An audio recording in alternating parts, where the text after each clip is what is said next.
Entonces aquí, darle la bienvenida al segundo capítulo.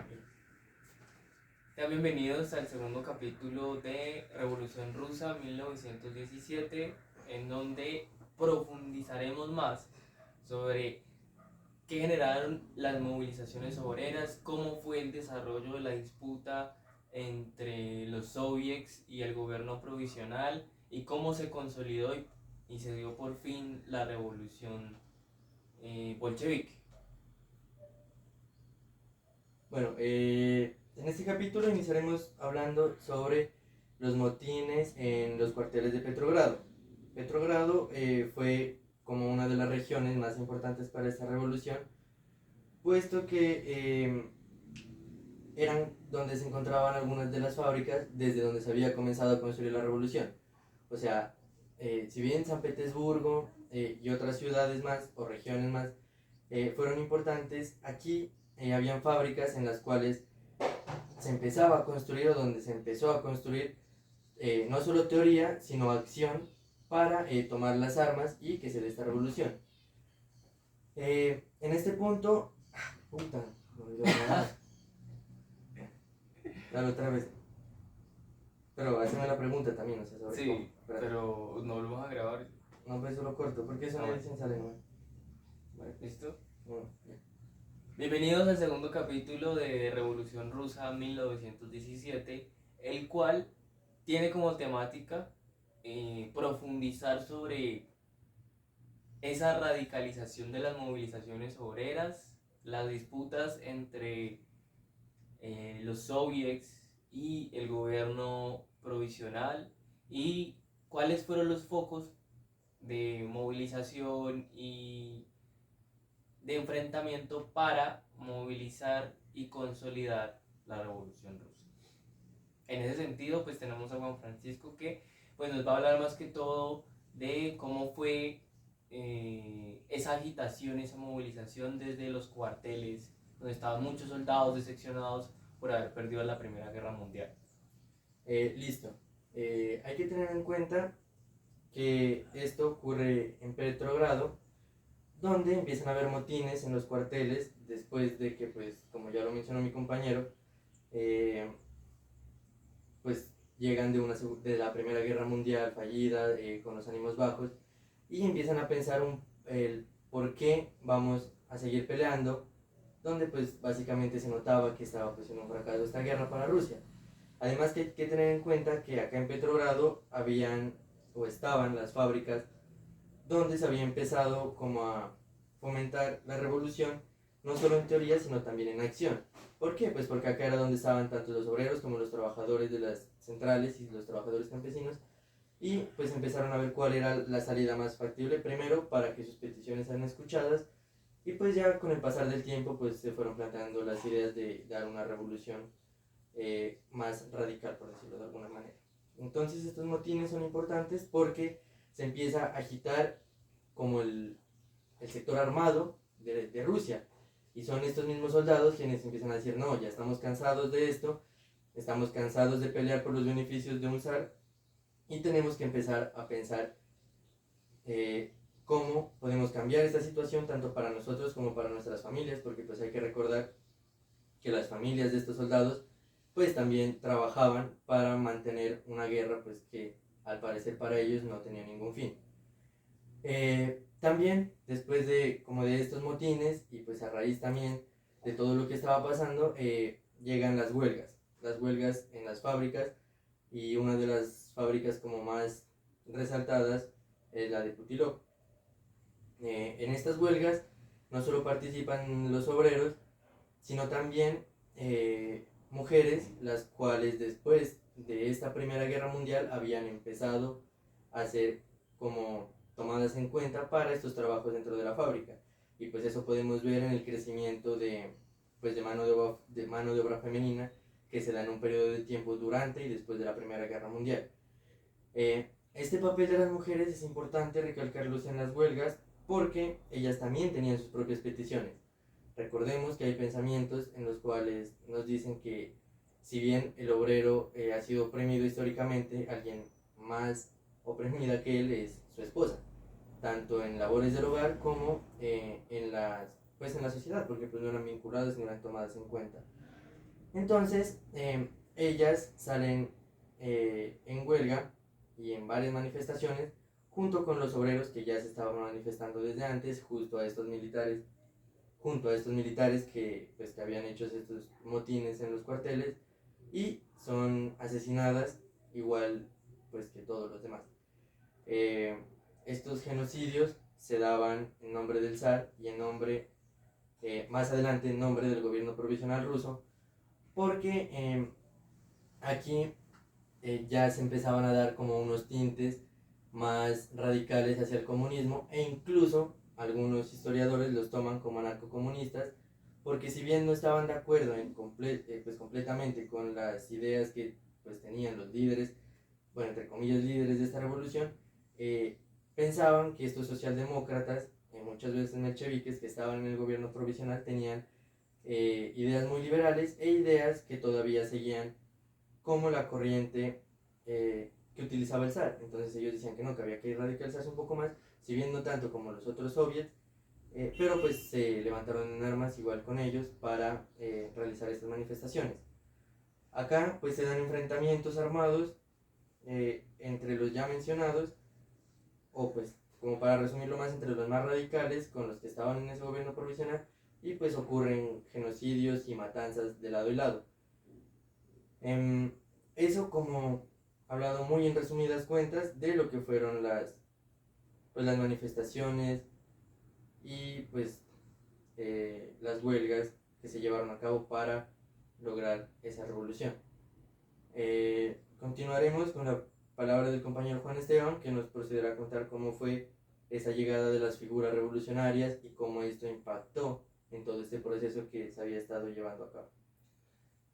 Habría que comenzar con algo que se menciona en el libro Europa contra Europa, en el acápite de La venganza de los siervos, en donde pues algunos historiadores, algo revisionistas, menciona que pues no fue una revolución, sino que más bien un golpe de estado.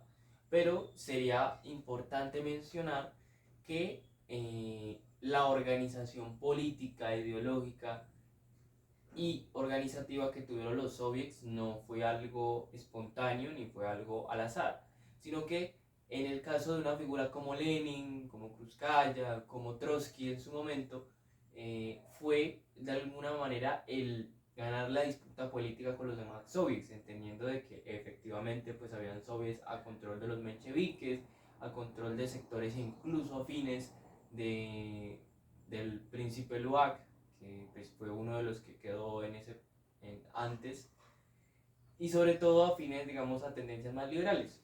Entonces fue una disputa realmente desde los bolcheviques y mencheviques entre quién tenía más control de los soviets, entendiendo los soviets como células y sobre todo comités obreros en donde se definía la política de acción, la política de la táctica en cada sector.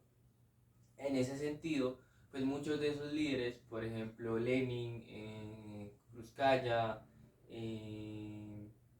Kollontai, pues esas figuras tan importantes de los bolcheviques de Petrogrado, Moscú y San Petersburgo, pues se encontraban en el exilio por la persecución que hubo incluso desde el régimen provisional, y desde ahí empiezan a agitar por medio de mecanismos tan importantes como era el periódico. Uno de esos fundamentales era Iskra, que lo escribía Lenin, en donde se plasmaban diferentes iniciativas y diferentes tácticas que empezaron a calar en los diferentes soviets y en la población de la insurrección armada. En ese sentido, pues Lenin el 10 de octubre pues coge un tren con cada uno de la mayoría de miembros del Comité Central Bolchevique, en ese tiempo ya tenía mayorías, y logra como en ese camino citar al Comité Central, en donde tenía mayoritariamente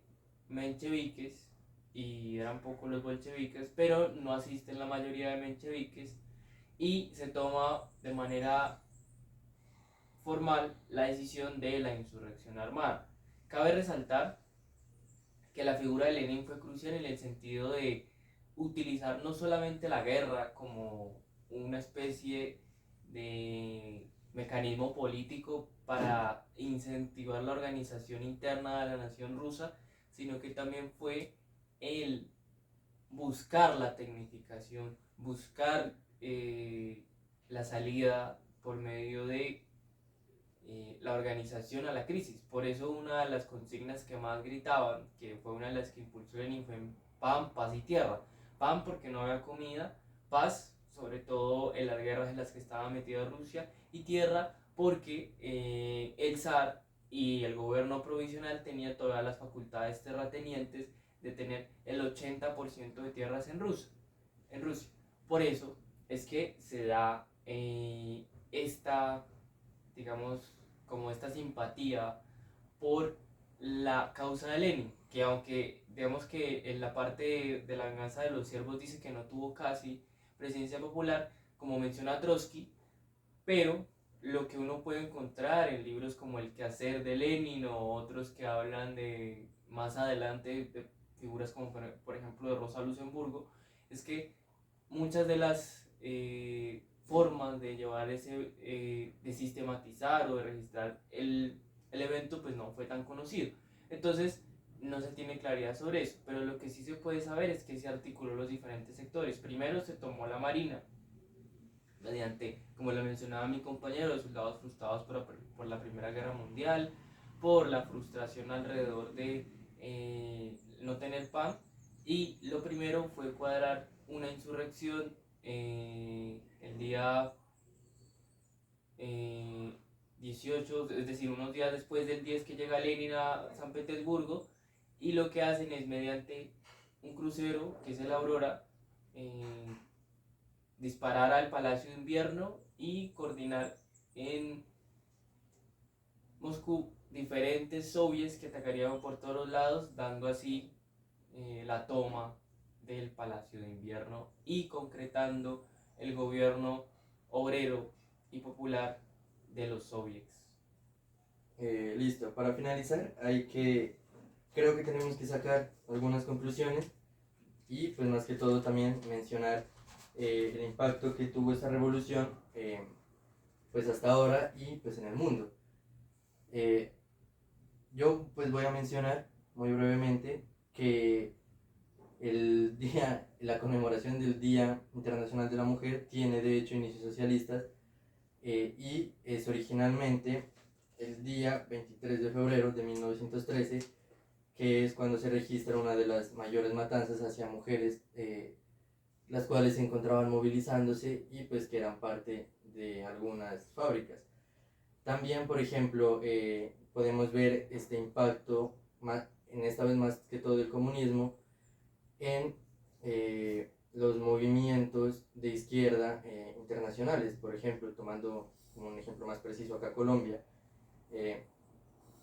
con lo que fueron las ya desmovilizadas Fuerzas Armadas Revolucionarias de Colombia, quienes seguían como un poco más o tenían de ejemplo esa revolución rusa.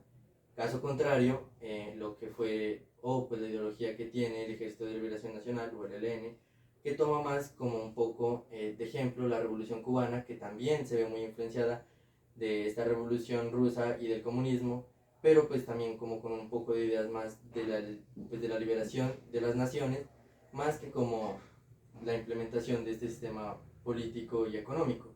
Y por otro lado también se puede ver el impacto de esto en la formación también del ya extinto EPL, Ejército Popular de Liberación, el cual tenía unos tintes más maoístas y tomaba como referente el comunismo chino. Entonces, si bien podemos ver que esta revolución fue llevada a cabo pues por ideas y con una implementación, si podríamos decirlo, de un nuevo sistema económico y político, el comunismo ha sido interpretado pues como por cada movimiento social de izquierda de diferentes formas y de esta misma manera aportan a esta construcción de las nuevas sociedades. Sí, también para cerrar nuestro programa y nuestro capítulo 2, habría que entender que las reformas que se impulsaron, económicas y políticas, permitieron un desarrollo industrial de Rusia. posicionándola incluso en los primeros años del siglo XX como ese fantasma que recorre Europa, como lo planteaba Marx en el Manifiesto Comunista en el siglo XIX. Pero esto llevaría a Rusia a disputarse muchas cosas a nivel industrial. Ya con Stalin pues la cosa sería distinta, pero sí hubo un desarrollo económico, industrial, en el campo, de derechos hacia las mujeres, de derechos hacia los hombres y derechos hacia los niños. Ya con Stalin pues ya habría una desnaturalización del marxismo que planteaba Lenin, y pues ya es otro tema más amplio que abordaremos o abordarán en otro momento nuestros compañeros. Nosotros queremos finalizar. Muchas gracias. Gracias.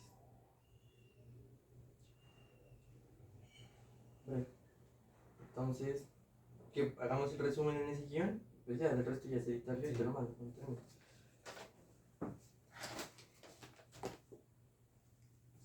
Organicemos porque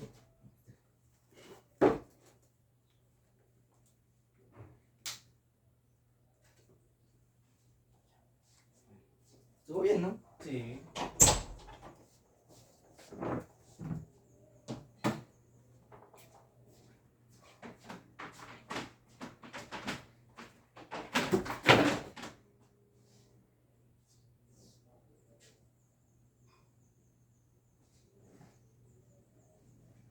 Siéntate en la cama para poner la silla acá.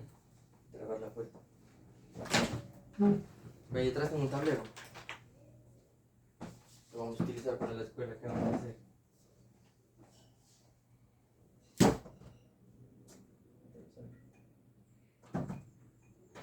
Ve, pero vos qué piensas de lo tuyo? Es que quedó como que un chisme incompleto. ¿Qué crees que les va a decir el comité? O bueno, No, pues es que la resolución ya está, sobre todo porque ese comunicado que ellos hicieron es peligroso. En cuanto a Daniel y yo, pues todavía tenemos pues, algunas investigaciones por lo del paro.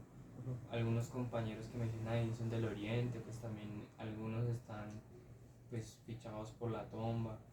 Entonces eso, más allá de ser una gonorrea, pues también pone mucho en riesgo a nosotros.